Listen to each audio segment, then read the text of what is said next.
15th episode. യേശുക്രിസ്തുവിൻ്റെ മഹത്വ പ്രത്യക്ഷത, പരസ്യവരവ്. വെളിപ്പാട് പുസ്തകം 19-ാം അധ്യായം 11 മുതൽ 16 വരെ. കർത്താവിൻ്റെ വീണ്ടും വരവിൻ്റെ രണ്ടാമത്തെ ആമുഖം ഘട്ടമത്രേ മഹത്വ പ്രത്യക്ഷത. ആദ്യത്തേത് രഹസ്യവരവായിരുന്നു. അത് തൻ്റെ സഭയുടെ ഉൽപ്രാപണത്തിനായി മധ്യാകാശത്തിലത്രേ വന്ന് നിന്നത്. ലോക ജനത കണ്ടില്ല. എന്നാൽ മഹത്വ പ്രത്യക്ഷത പരസ്യവരവാണ്.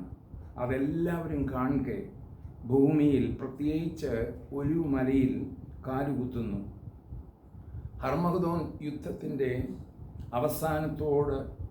അവസാനത്തോട് ഇസ്രായേൽ പർവ്വത നിരകളിൽ എതിർക്രിസ്തുവിൻ്റെ സൈന്യത്തെ കൊണ്ട് നിറയും. യെരൂശലേം നഗരം മിക്കവാറും ശത്രു പിടിച്ചടക്കും എന്ന നിലയിൽ എത്തിച്ചേരുകയും ചെയ്യുമ്പോൾ സകല ആശകളും അസ്തമിച്ച യഹൂദജാതി തങ്ങൾ കുത്തിവെങ്കിലേക്ക് നോക്കും. രക്ഷയ്ക്കായി യേശുവിനെ വിളിച്ചപേക്ഷിക്കും. സക്രിയ പ്രവാചകൻ ഇത് മുൻകൂട്ടി പ്രവചിച്ചിരുന്നു. സക്രിയാവ് 14:2-4 വരെ ഞാൻ സകല ജാതികളെയും യെരൂശലേമിനോട് യുദ്ധത്തിനായി കൂട്ടിവരുത്തും. നഗരം പിടിക്കപ്പെടുകയും വീടുകളെ കൊള്ളയടിക്കുകയും സ്ത്രീകളെ വഷളാക്കുകയും നഗരത്തിൻ്റെ പാതി പ്രവാസത്തിലേക്ക് പോവുകയും ചെയ്യും. ജനത്തിൽ ശേഷിപ്പുള്ളവരെ നഗരത്തിൽ നിന്ന് ഛേദിക്കപ്പെടുകയില്ല. എന്നാൽ യഹോവ പുറപ്പെട്ട് താൻ യുദ്ധ ദിവസത്തിൽ പൊരുതുന്നത് പോലെ ആ ജാതിയോട് പൊരുതും. അന്നാളിൽ അവൻ്റെ കാൽ യെരൂശലേമിനെതിരെ കിഴക്ക് ഒലിവുമലയിൽ നിൽക്കും. ഒലിവുമല കിഴക്ക് പടിഞ്ഞാറായി നടുവേ പിളർന്നു പോകും. ഒലിവുമലയിൽ വെച്ചാണ് കർത്താവ് സ്വർഗാരോഹണം ചെയ്തത്. യേശു തൻ്റെ മഹത്വ പ്രത്യക്ഷതയിൽ ഒലിവുമലയിൽ തന്നെ മടങ്ങി വരും. ഒലിവുമലയുടെ ലക്ഷണങ്ങൾ നോക്കിയിട്ട് അവിടെ ഒരു ഭൂചലനം ഉണ്ടാകുവാൻ സാധ്യതയുള്ളതായി ശാസ്ത്രജ്ഞന്മാരൊക്കെ അഭിപ്രായപ്പെട്ടിട്ടുണ്ട്. കർത്താവിൻ്റെ ഈ മഹത്വ പ്രത്യക്ഷതയുടെ വിവരണങ്ങൾ വെളിപ്പാട് പുസ്തകം 19-ാം അധ്യായം 11 മുതൽ 16 വരെ ഉള്ള ഭാഗത്താണ് രേഖപ്പെടുത്തിയിരിക്കുന്നത്. ഇപ്രകാരം നാം അത് വായിക്കുന്നു. അനന്തരം സ്വർഗം തുറന്നിരിക്കുന്നത് അത് യോഹന്നാൻ കണ്ടു. ഒരു വെള്ളക്കുതിര പ്രത്യക്ഷമായി. അതിന്മേൽ ഇരിക്കുന്നവന് വിശ്വസ്തനും സത്യവാനും എന്ന് പേർ. അവൻ നീതിയോടെ വിധിക്കുകയും പോരാടുകയും ചെയ്യുന്നു. അവൻ്റെ കണ്ണ് അഗ്നിജ്വാല, തലയിൽ അനേകം രാജമുടികൾ. എഴുതിയിരിക്കുന്ന ഒരു നാമവും അവനുണ്ട്. അതവനല്ലാതെ ആർക്കും അറിഞ്ഞുകൂടാ. അവൻ രക്തം തളിച്ച ഉടുപ്പ് ധരിച്ചിരിക്കുന്നു.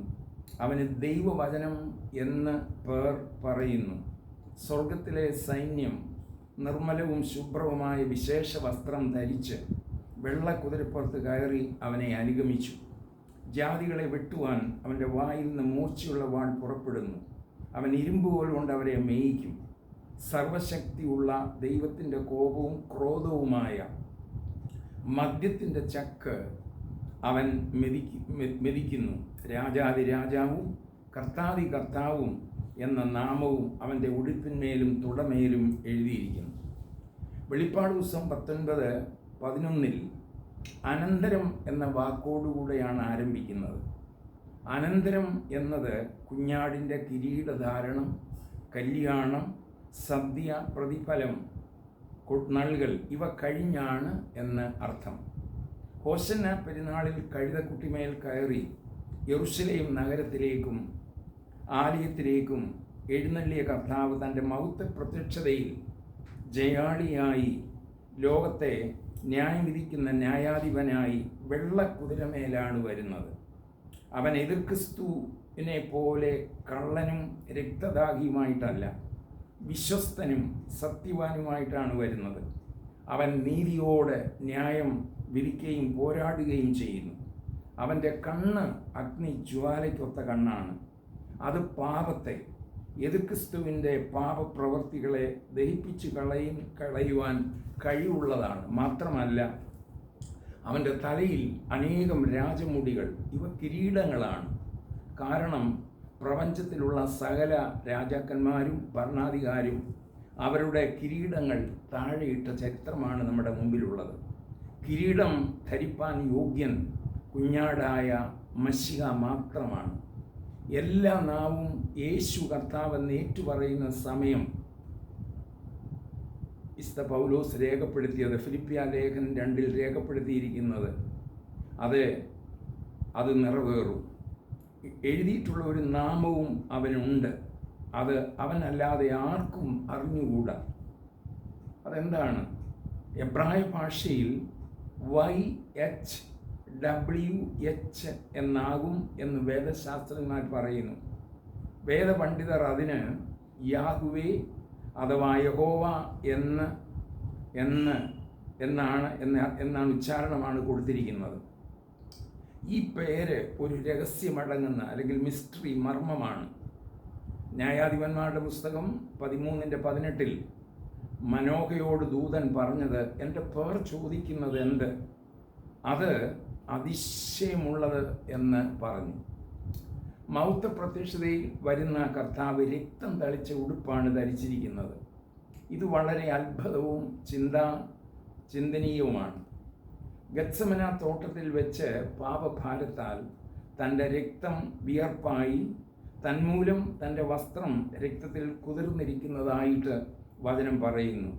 അതുപോലെ തലയിൽ മുൾക്കിരീടവും കയ്യിലും കാലിലും ആണി അടിച്ചപ്പോൾ പുറം ചാട്ടവാർ കൊണ്ട് അടിച്ച് ഉഴവുകാർ ഉഴുതുന്ന പോലെ ഉഴുതപ്പോൾ വസ്ത്രം രക്തത്തിൽ കുതിർന്നിരുന്നു. യഹൂദ ജാതിയെ സംബന്ധിച്ച് ചുവപ്പ് വസ്ത്രം അണിഞ്ഞവനായി തങ്ങളുടെ മശിഹായെ കാണുമ്പോൾ 2000 വർഷങ്ങൾക്ക് മുമ്പ് പീലാത്തോസിൻ്റെ മുമ്പിൽ യേശു കർത്താവിനെ നിർത്തിക്കൊണ്ട് അവൻ്റെ രക്തം ഞങ്ങളുടെ മേലും ഞങ്ങളുടെ സന്തതി മേലും വരട്ടെ എന്ന് പറഞ്ഞ വാക്കുകൾ അവരോർക്കുക തന്നെ ചെയ്യും. What A great evidence! എത്ര വലിയ തെളിവാണിത്! തൻ്റെ കയ്യിൽ മുറിപ്പാടുകൾ കാണാം, ക്രൂശിത രൂപങ്ങൾ കാണാം. അതിനെപ്പറ്റി ചിലർ കർത്താവിനോട് ചോദിക്കുമ്പോൾ താൻ കൊടുത്ത മറുപടി സക്രിയാവ് 13:6 പ്രകാരം മുന്നമേൽ രേഖപ്പെടുത്തിയിരിക്കുന്നു.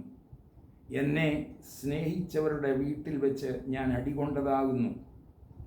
അതായത് ഇസ്രായേൽ ജാതിയായ തൻ്റെ സ്വന്തം ജാതിയുടെ ഭവനത്തിൽ വെച്ച് അവരാൽ ഏറ്റ മുറിവാണ് എന്ന് നമുക്ക് കാണാം. തൻ്റെ കഷ്ടാനുഭവങ്ങളുടെ പാടുകളാണ് അവ എന്ന് അർത്ഥം.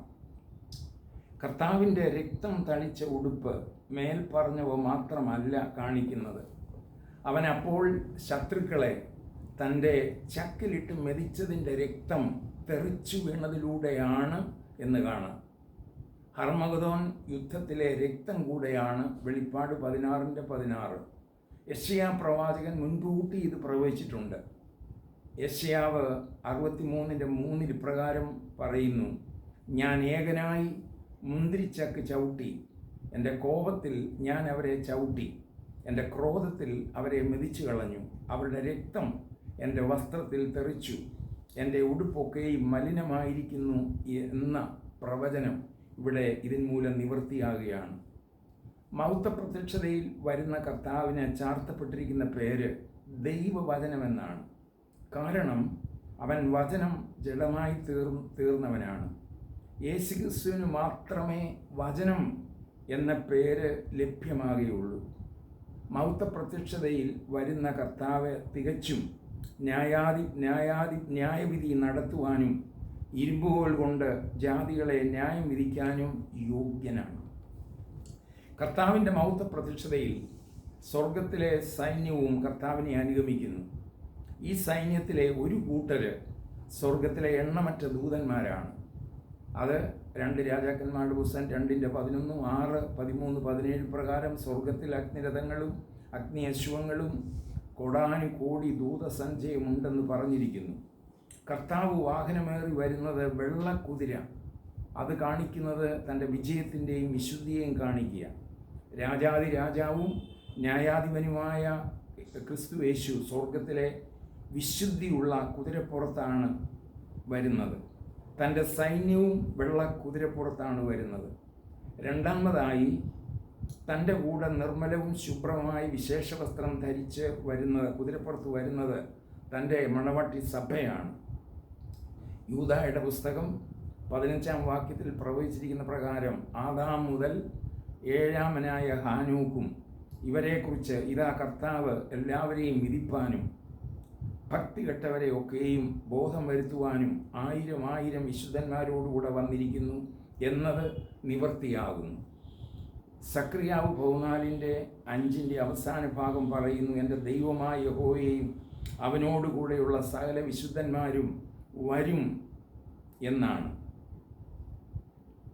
യെരുശലേമിനോട് യുദ്ധത്തിന് വരുന്ന എതിർ ക്രിസ്തുവിനെയും സകല ജാതികളെയും വെട്ടുന്നതിന് കർത്താവിൻ്റെ വായിൽ നിന്ന് മൂർച്ചയുള്ള വാൾ പുറപ്പെടുന്നു. യെശയ്യാവ് 11:4 മുൻകൂട്ടി അത് പ്രവചിച്ചിരുന്നു. തൻ്റെ എന്ന വടി കൊണ്ട് അവൻ ഭൂമിയെ അടിക്കും. തൻ്റെ അധരങ്ങളുടെ ശ്വാസം കൊണ്ട് ദുഷ്ടനെ കൊല്ലും എന്ന വചനത്തിൻ്റെ നിറവേറലും ഇവിടെ സംഭവിക്കുന്നു. മാത്രമല്ല 2 തെസ്സലോനിക്കർ 2:8 വചനവും നിറവേറുന്നു. അപ്പോൾ എതിർ ക്രിസ്തു അല്ലെങ്കിൽ അധർമ്മത്തിൻ്റെ മൂർത്തിയായവൻ വെളിപ്പെട്ടു വരും. അവനെ കർത്താവായ യേശു തൻ്റെ വായിലെ ശ്വാസത്താൽ ഒടുക്കി തൻ്റെ പ്രത്യക്ഷതയുടെ പ്രഭാവത്തിൽ നശിപ്പിക്കും. ഇരുമ്പുകൾ കൊണ്ടായിരിക്കും അവൻ അവരോട് പ്രതികാരം നിവർത്തിക്കുന്നത്. രാജാതി രാജാവും കർത്താതി കർത്താവും എന്ന നാമം അവൻ്റെ ഉടുപ്പിന്മേലും തുടമേലും എഴുതിയിരിക്കുന്നു. ഈ എഴുത്ത്, ഈ നാമം യേശു കർത്താവിൻ്റെ കർത്താവ് രാജാതി രാജാവും ദൈവാതി ദൈവനുമാണ് എന്ന് നമ്മളെ വിളിച്ചോർപ്പിക്കുകയാണ്. സക്രിയാവ് 14:9 പ്രവചിച്ചത് അന്നാളിൽ യഹോവ ഏകനും അവൻ്റെ നാമം ഏകവുമായിരിക്കും എന്നത് നിവർത്തിയാകും. ഈ നാമം അവൻ്റെ ഉടുപ്പിന്മേലും തുടമേലും എഴുതിയിരിക്കുന്നു.